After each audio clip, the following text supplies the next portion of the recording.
Hey guys, Diana here, co-founder of Team Life, and I just wanted to share some things that I learned today at the Super Saturday event. For those of you guys who don't know, Super Saturday is an event that is held all over the country every quarter, and it's put on by Beachbody coaches for Beachbody coaches, and part of that incorporates a video from corporate that has a specific theme or topics to learn from. So today mine was put on by 10-star diamond coach Sarah Try, and she was amazing, and I really learned a lot. So I wanted to share a few things that I learned today. So first is how important creating a system is, a contact list.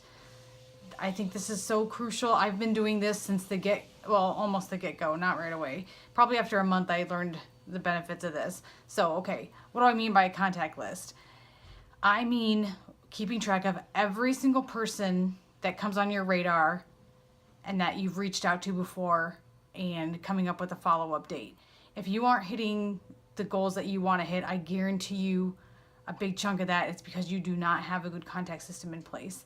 I've been able to hit Success Club 5 or above ever since my first full month of coaching, and I attribute that to this contact list system. I really do. So what do I mean by that? So there's obviously like a pen and paper way to do things where you keep track of a list, but really, and I know not everybody's technical, but having an Excel document, and what I use is actually Google Sheets, is just the best way you can sort everything by date. It's really easy, takes a couple clicks.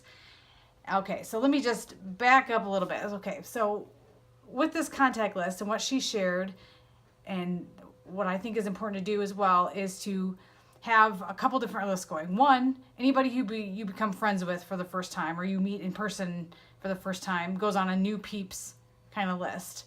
People that you plan to contact in the future, and that way you always have a list of resources. So on a day where you're sitting there in front of your computer like, oh, who am I going to talk to today?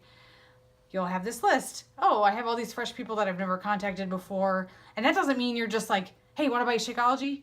It just means you grab people from this list and you start a conversation.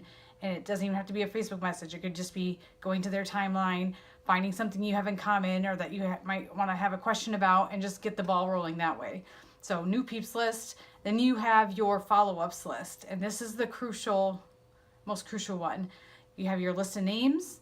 You have, what I do is I have a column that has the last date that I contacted them. I have a column that says the next date I want to follow up with them. So that column is a follow-up column date. And then after that, I would just have any notes I have about the person, like, oh, they have 2 kids, or this is what they've told me their goals were, or whatever's on your mind about that person, keep it over there.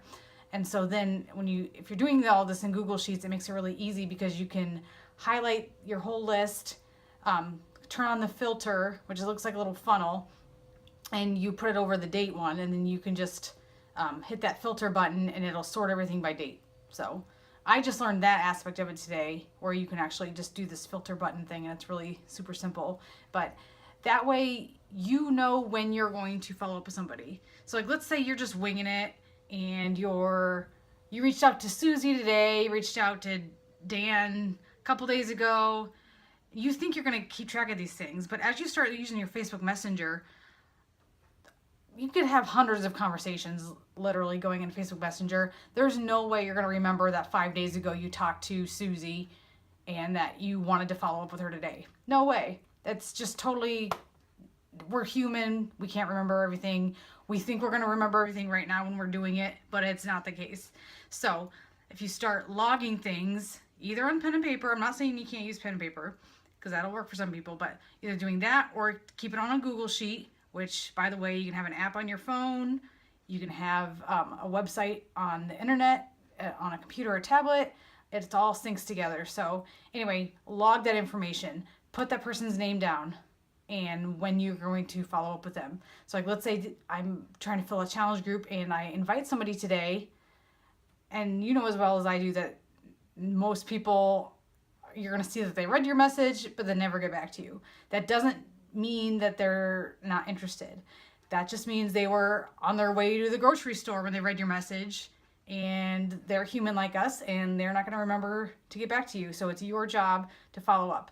And so one of the things that she talked about today, Sarah talked about today, was putting a system in place for your follow-ups. So like, let's say you reach out to somebody, you should plan to follow up with that person at least 3 times in the next 2 weeks, just to see where they're at, see what they're going to do. Now, obviously, if they come right back to you and say, no, I'm not interested right now, you're not going to reach out to them a week from now.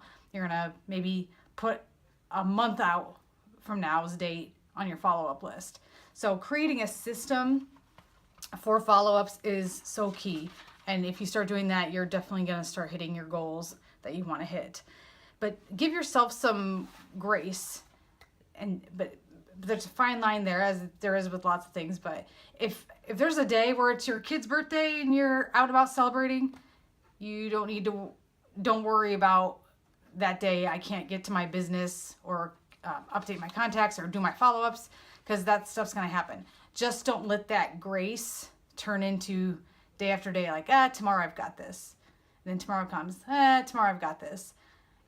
If you want to hit your goals, you got to be disciplined as well.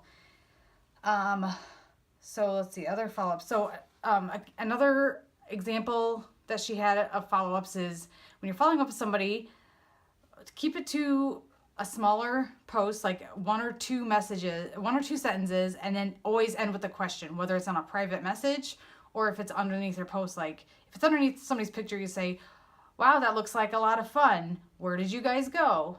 That way it kind of stimulates that back and forth kind of response.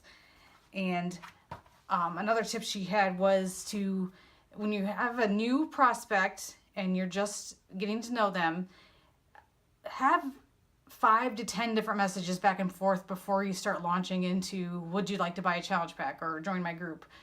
Kind of get that repertoire going, because I know I've been guilty of this too, where I will right away get excited and they say maybe one little tiny thing that I take to be like, oh, that's my way to get in there. But if it's a new relationship, have a little bit of back and forth before you dive right in. Don't scare people off. I just scared somebody off this week. I know I did, because they unfriended me. So live and learn. It all happens to all of us.